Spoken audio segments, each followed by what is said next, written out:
ये मनुष्य की आत्मा को झकझोरने वाली पुकार है। ये उस चेतना की आवाज है जो हर युग में मनुष्य को उसकी शक्ति याद दिलाने आती है। मनुष्य की समस्या कभी साधनों की कमी नहीं रही। इतिहास गवाह है कि जिनके पास कुछ भी नहीं था, उन्होंने भी असंभव को संभव किया है। मनुष्य की असली समस्या यह है कि वह स्वयं को कमजोर मान लेता है। जब मनुष्य अपने बारे में यह मान लेता है कि मैं नहीं कर सकता, तो उसी क्षण उसकी यात्रा समाप्त हो जाती है। और जब वह कह देता है कि मैं कर सकता हूं, तो भले ही मार्ग कठिन हो, लेकिन मंजिल निश्चित हो जाती है। स्वामी विवेकानंद हमें बार बार याद दिलाते हैं कि प्रत्येक आत्मा दिव्य है।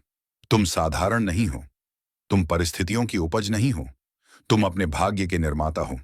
लेकिन प्रश्न यह है, यदि मनुष्य इतना शक्तिशाली है, तो वह इतना डरा हुआ क्यों है? क्योंकि उसने अपने भीतर झांकना छोड़ दिया है। वह बाहर देखता है, दूसरों की सफलता, दूसरों की संपत्ति, दूसरों की पहचान, और तुलना करते करते वह स्वयं को भूल जाता है। उठो का अर्थ है इस तुलना की नींद से उठना, इस आलस्य से उठना जो कहता है कल करेंगे, इस भय से उठना जो कहता है लोग क्या कहेंगे।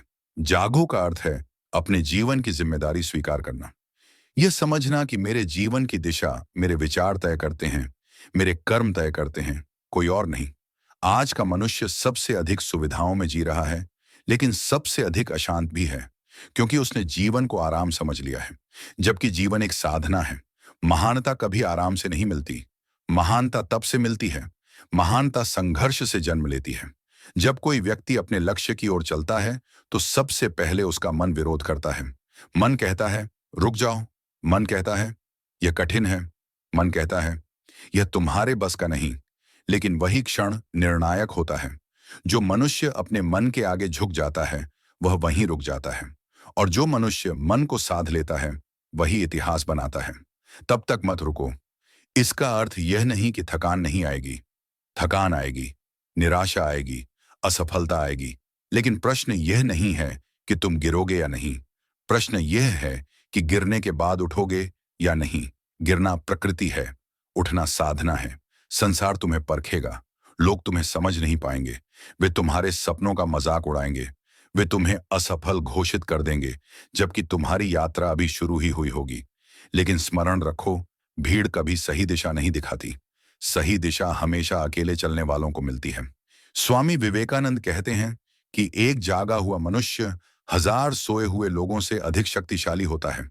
तुम्हें भी जागना है, अपने भीतर की शक्ति को पहचानना है, अपने जीवन को उद्देश्य देना है। जीवन केवल कमाने के लिए नहीं है, जीवन केवल उपभोग के लिए नहीं है, जीवन स्वयं को प्रकट करने के लिए है। यदि तुम्हारे भीतर कोई सपना है, तो वह यूं ही नहीं आया है। वह तुम्हारी क्षमता का संकेत है। लेकिन सपना तभी साकार होता है जब उसके पीछे तपस्या होती है, अनुशासन होता है, निरंतर प्रयास होता है। तब तक मत रुको। जब तक तुम्हारा भय तुम्हारा सेवक न बन जाए, तब तक मत रुको। जब तक तुम्हारा आत्मविश्वास तुम्हारे चेहरे पर दिखाई न देने लगे, तब तक मत रुको। जब तक तुम्हारा जीवन किसी और को उठ खड़े होने की प्रेरणा न दे दे, डरो मत। डर सबसे बड़ा पाप है। डर तुम्हें तुम्हारी आत्मा से काट देता है। जब डर चला जाता है, तो साहस अपने आप प्रकट हो जाता है। और जब साहस प्रकट होता है, तो साधारण मनुष्य भी असाधारण बन जाता है। उठो, इस नींद से उठो जो तुम्हें छोटा बनाए हुए है। जागो इस सत्य के लिए कि तुम सीमित नहीं हो। और तब तक मत रुको जब तक तुम्हारा जीवन तुम्हारे विचारों का जीवन प्रमाण न बन जाए। यदि आज यह विचार आपके भीतर कुछ जगा गया हो, तो इस वीडियो को लाइक जरूर करें। और ऐसे ही गहरे, प्रेरक और जीवन बदलने वाले विचारों के लिए तत्व विचार चैनल को सब्सक्राइब करना न भूलें।